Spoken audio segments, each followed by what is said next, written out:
अस्सलाम वालेकुम दोस्तों, आज के इस वीडियो में फास्टिंग रोज़े के हेल्थ बेनिफिट्स के बारे में बताऊंगा।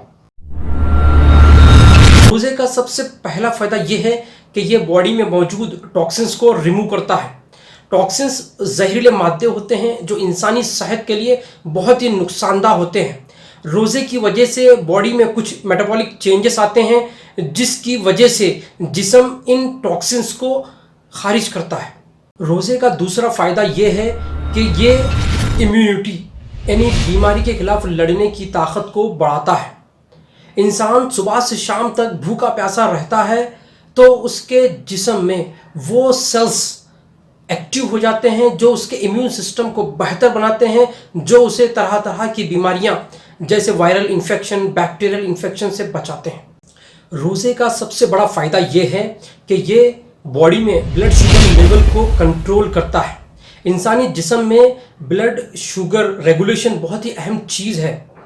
जब उसके जिस्म में ब्लड शुगर लेवल बढ़ जाता है तो उसे शुगर की बीमारी डायबिटीज़ हो जाती है। इसी तरह अगर उसके जिस्म में ब्लड शुगर लेवल कम हो जाता है तो वो हाइपोग्लाइसेमिया हो जाता है, जिसकी वजह से उसे कमज़ोरी महसूस होती है और वो बेहोश भी हो सकता है।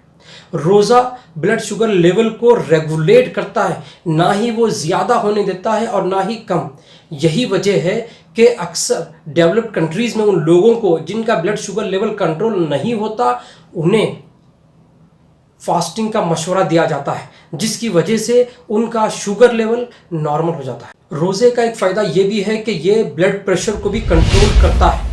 कई इम्पॉर्टेंट ऑर्गन्स जैसे हार्ट, किडनी, लीवर, नर्व्स का ब्लड प्रेशर से डायरेक्ट लिंक होता है। रोज़े का फ़ायदा एक ये भी है कि ये ब्लड प्रेशर को कंट्रोल करता है, जिसकी वजह से ब्लड प्रेशर से रिलेटेड इम्पॉर्टेंट ऑर्गन्स ख़राब होने से बच जाते हैं। रोज़े के दौरान जिस्म को ग़िज़ा न मिलने की वजह से जिस्म में मौजूद चिकनाई, फैट यूज़ होने लगती है, जिसके नतीजे में कोलेस्ट्रॉल लेवल कम हो जाता है, जिसकी वजह से हार्ट अटैक और स्ट्रोक से बचा जा सकता है। रोज़ा कार्डियोवैस्कुलर हेल्थ को इम्प्रूव करता है। कार्डियोवैस्कुलर प्रॉब्लम आज दुनिया भर में मैक्सिमम डेथ का एक बहुत बड़ा रीज़न है। रोज़े के ज़रिए से इन मैक्सिमम डेथ को कम किया जा सकता है। रोज़ा हार्ट के फंक्शन को बढ़ाता है, खून के कंपोजिशन को बढ़ाता है और ब्लड प्रेशर को कंट्रोल होता है। ये रोज़े के दौरान लो साल्ट इंटेक की वजह से होता है।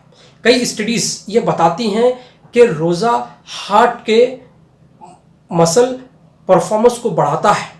रोज़े की वजह से डाइजेस्टिव सिस्टम को रेस्ट मिलता है, जिसकी वजह से उसका हाजमा दुरुस्त होता है। आजकल लोगों में मैदे और आंतों की बीमारियां बहुत ही कॉमन है। ये इसलिए होता है कि लोग ज़रूरत से ज़्यादा खाते हैं या फिर नुकसानदार चीज़ें इस्तेमाल करते हैं। रोज़े की वजह से मैदे और आंतों को 14 से 12 घंटे तक रेस्ट मिलता है, जिसकी वजह से उसे अपने निज़ाम हाज़मे को, डाइजेस्टिव सिस्टम को स्ट्रॉन्ग करने में मदद मिलती है। रोज़े का एक फ़ायदा ये भी है कि कई लोग सिगरेट, गुटखा और शराब नोशी के आदी होते हैं। रोज़े की वजह से बॉडी में ऐसे हार्मोन रिलीज़ होते हैं जिससे नशे को कंट्रोल किया जा सकता है। अब मैं बताऊंगा कि कौन लोग रोज़ा ना रखें। जो लोग बीमार हैं वो रोज़ा ना रखें। इसी तरह जो प्रेग्नेंट औरतें हैं या लैक्टिंग मदर्स यानी दूध पिलाने वाली माएँ हैं वो रोज़ा ना रखें। इसी तरह जो लोग बहुत ज़्यादा बूढ़े हो चुके हैं वो भी रोज़ा ना रखें।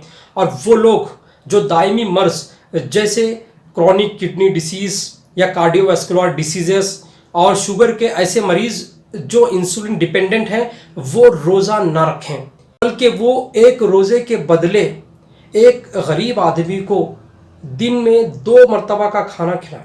जो लोग रोज़े के हेल्थ बेनिफिट्स को डिटेल में जानना चाहते हैं तो वो जिमी मोरे और जेसन फंग की किताब the complete guide to fasting पढ़ें। उसमें उन्होंने साइंटिफिक अंदाज में रोज़े के हेल्थ बेनिफिट्स को बताया है।